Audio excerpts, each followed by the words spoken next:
Conference करने का उद्देश्य सहारा जो इंडिया लिमिटेड कंपनी है हमारी, उसका जो मध्य प्रदेश की जो 3 जिले की ज़मीनें हैं, भोपाल, जबलपुर और कटनी, जो लगभग 1000 करोड़ की ज़मीनों को 90 करोड़ रुपए में खरीदा गया है। संजय पाठक जो भाजपा के विधायक हैं और बड़े पैसे वाले कद्दावर विधायक हैं, पूर्व मंत्री भी रहे हैं, उन्होंने जो सरकार का दबाव दिखा के तो सारा के अधिकारियों को घूस खिला के जो इन्होंने रजिस्ट्रियाँ कराई हैं नियमों में हेर फेर करके, उसके सिलसिले में रखी गई है। जो 15 तारीख को आप सभी लोगों ने आवाज़ उठाई थी, उसका ही देन है कि ईओडब्ल्यू ने उन पर FIR दर्ज करके, प्राथमिकी दर्ज करके अपनी जांच को शुरू कर दिया है। तो आप लोगों के माध्यम से मैं ईओडब्ल्यू को भी धन्यवाद देना चाहता हूं और सारे पत्रकार बंधुओं को भी धन्यवाद देना चाहता हूं, जिससे जांच सही समय पर पूरी हो सके। आप लोग इस आवाज़ को उठाते रहना। ये पॉलिटिकल मुद्दा बिल्कुल नहीं है, क्योंकि ये जनता के हित का मुद्दा है। क्योंकि जब ज़मीनों का नीलामी के द्वारा रजिस्ट्रियाँ कैंसिल करके दोबारा नीलामी के द्वारा ऑक्शन किया जाएगा, तो ज़मीनें 1000 करोड़ की लगभग बिकेंगी, जिससे निवेशकों को पैसा मिल सकेगा। इसमें सरकार का भी नुकसान हुआ है अगर आप देखेंगे तो, क्योंकि रजिस्ट्री की कीमत मात्र 90 करोड़ में की गई है, तो स्टैम्प ड्यूटी की भी चोरी की गई है। तो इससे सरकार को भी फ़ायदा होगा और आम निवेशकों को फ़ायदा होगा, आम जनता का फ़ायदा होगा।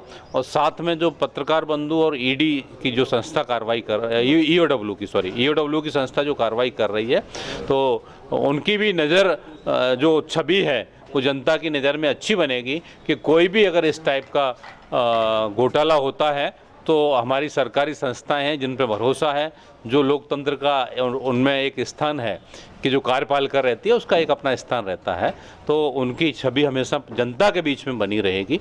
इसी को लेके हम लोगों ने प्रेस वार्ता रखी है और आपके माध्यम से हम मांग करते हैं कि कार्रवाई जो ईओडब्ल्यू की जो एजेंसी कर रही है वो 15 दिन के अंदर पूरी करे और रजिस्ट्रियों को कैंसिल करा के दोबारा नीलामी कराए, जिससे जनता के निवेशकों को पैसा मिल सके।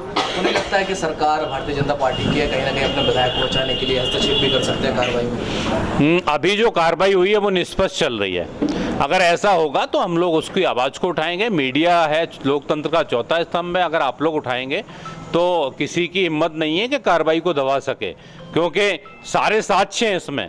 अगर आप देखेंगे कि रजिस्ट्री में जो चीज़ें हुई हैं वो सारे साक्ष्य हैं, उसमें केवल 90 करोड़ में खरीदी गई है। आप देखेंगे 2014 की जो सुप्रीम कोर्ट की भोपाल की ज़मीन को ले लें तो 2014 में उसकी कीमत 125 करोड़ रुपए आकी गई थी, माननीय सुप्रीम कोर्ट न्यायालय की गाइडलाइन के अनुसार। वो केवल 48 करोड़ रुपए में बेच दी गई है। तो जब सारे साक्ष्य को कहाँ ले जाएगी सरकार? भी दबाव बनाएगी तो साक्ष्यों को लेके कहाँ जाएगी? दूसरा, नीलामी की प्रक्रिया को नहीं अपनाया गया है, तो इसलिए ये मामला साफ है और इसमें सरकार दबाना भी चाहे तो नहीं दबा सकती है।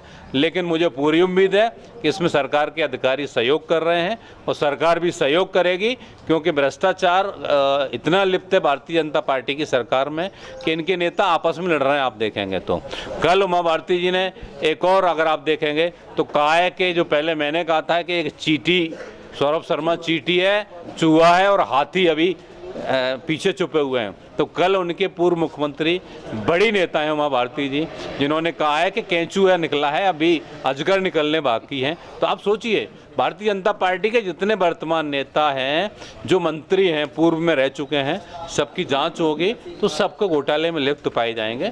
तो समाजवादी पार्टी मांग करती है कि जांच को जल्दी पूरा करके कम से कम जो संजय पाठक जी के ईओडब्ल्यू ने जो कार्रवाई शुरू की है इसको जल्दी पूरा किया जाए।